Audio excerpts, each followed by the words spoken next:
Shalom,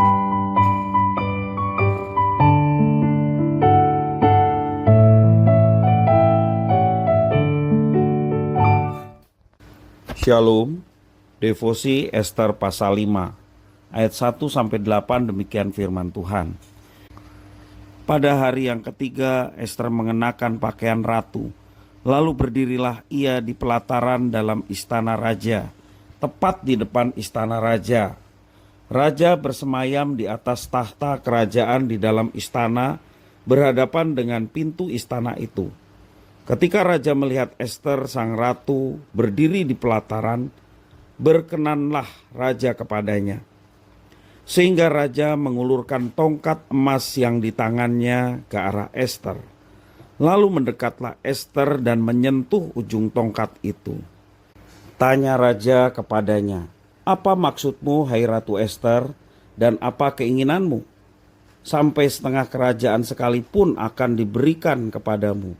Jawab Ester, "Jikalau baik pada pemandangan raja, datanglah kiranya raja dengan Haman pada hari ini ke perjamuan yang diadakan oleh hamba bagi raja."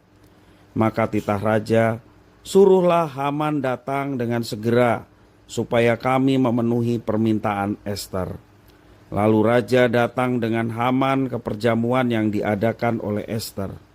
Sementara minum anggur, bertanyalah raja kepada Ester, "Apakah permintaanmu? Niscaya akan dikabulkan. Dan apakah keinginanmu? Sampai setengah kerajaan sekalipun akan dipenuhi." Maka jawab Ester, "Permintaan dan keinginan hamba ialah, jikalau hamba mendapat kasih raja, dan jikalau baik pada pemandangan raja mengabulkan permintaan serta memenuhi keinginan hamba, datang pulalah kiranya raja dengan Haman ke perjamuan yang akan hamba adakan bagi raja dan Haman. Maka besok akan hamba lakukan yang dikehendaki raja." Demikian firman Tuhan. Ada udang di balik batu. Peribahasa itu berarti ada maksud terselubung dari perkataan atau perbuatan seseorang. Maksud itu biasanya dianggap sebagai maksud negatif, tetapi tak menutup kemungkinan maksud itu adalah maksud positif. Raja Ahasveros cukup peka. Dia tahu bahwa ketika Ester ratunya menghadap, hal itu karena Ester memiliki suatu keinginan. Demikian pula dengan perjamuan yang diadakan oleh Ester. Tentu ada sesuatu yang hendak dimintanya. Karena itu raja menanyainya sampai 2 kali, ayat yang ketiga dan ke-6. Kepekaan yang dimiliki oleh Raja Ahasveros bisa jadi terasah karena ia terbiasa menghadapi banyak orang. Tidak sembarangan orang bisa menghadap kepadanya setiap saat. Hanya orang-orang yang dipanggilah yang bisa menghadap raja.